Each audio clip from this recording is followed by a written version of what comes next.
Daz Studio enthusiasts. This is Not From This World, and I want to welcome you back to my tutorial series. Now, before we get started, I just want to say thank you so much. I have hit my 3,000 subscriber mark, which was my goal for this week.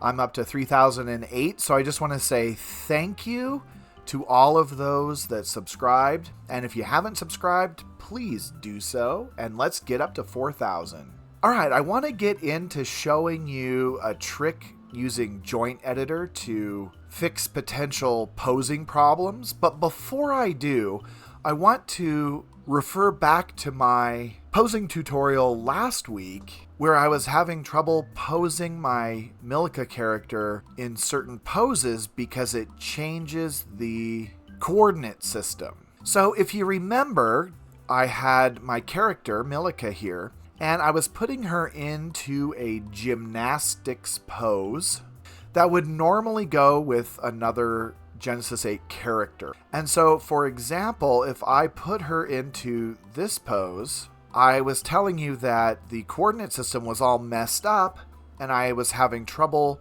spinning her around. It was hard to rotate her. Now, because of the awesome community that we have, I got a message from Poser and Daz Studio Funhouse 6153. What a name, by the way. But thank you. I'll just call you Poser and Daz. Thanks, Poser and Daz, for enlightening me on what the issue is. And so I thought I would address this really quick before I go into my Joint Editor hack. Now, basically what Poser and Daz is saying is that these poses that I'm frustrated with are going to be used with two characters.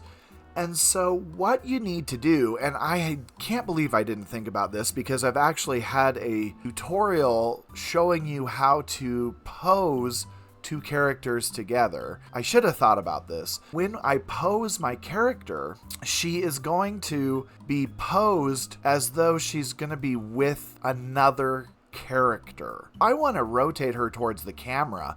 The way that she is now, if I just use my Y rotate, I'm not going to have any success. It's going to be very frustrating. But because she is technically supposed to be posed with a G8 male character, we need to put her into a group. And I can't believe I didn't think of this. So if I just create a group with Milica selected, and I can name it Milica 1, now as a group, I can use my Y coordinate and she's going to rotate just fine. And so that is definitely a workaround to last week's video. So if you didn't get a chance to look at last week's video, watch it and then come back to this video and you can get everything sorted out. Okay, so let me show you the hack that's the point of today's video.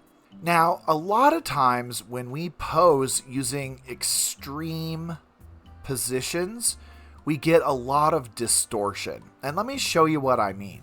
So I have another character set up, and I've been using her as a commission, and she's in a rather extreme pose with her legs. Her legs positioned side to side at such an extreme angle that we have this distortion of her skin near her hip.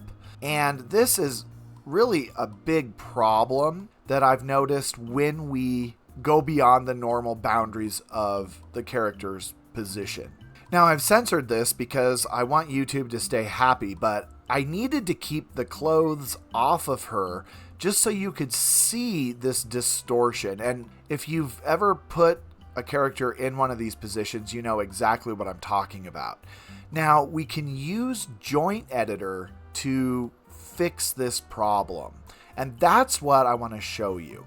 So to fix this problem, I'm going to select my character.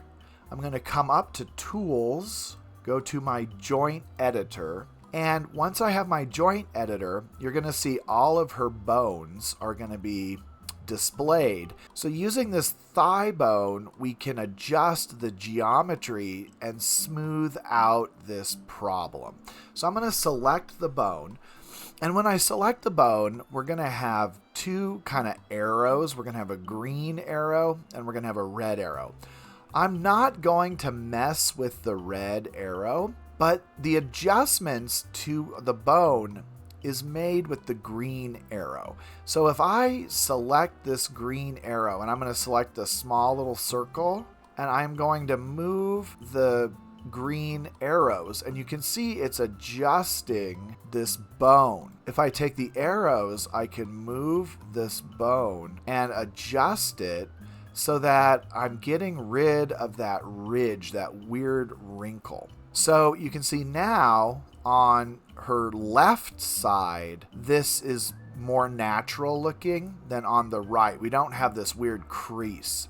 And it's just a really cool way to adjust. So if I go back to the joint editor, we can move this around until we are happy. See, I can move to the extreme. I can shorten things up. I can adjust it. And so you just have to move it into the position that makes you the most satisfied, obviously.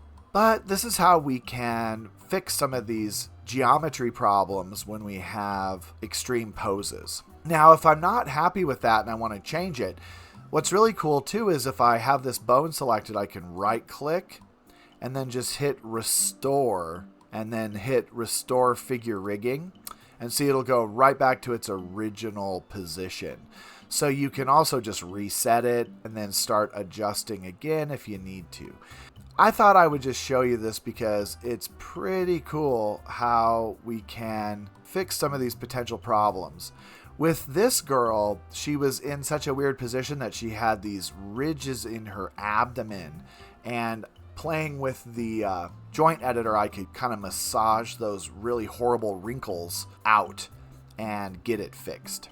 Okay, so really simple tutorial this week, but I hope it was helpful. Thank you everyone for subscribing. I'm so glad to be over 3,000 subscribers. Don't forget to like, subscribe, and give me some comments. A lot of my videos come from your comments, so I really appreciate them. I've got some ideas for tutorials thanks to all of you coming up in the near future. So until next time, keep practicing and happy rendering.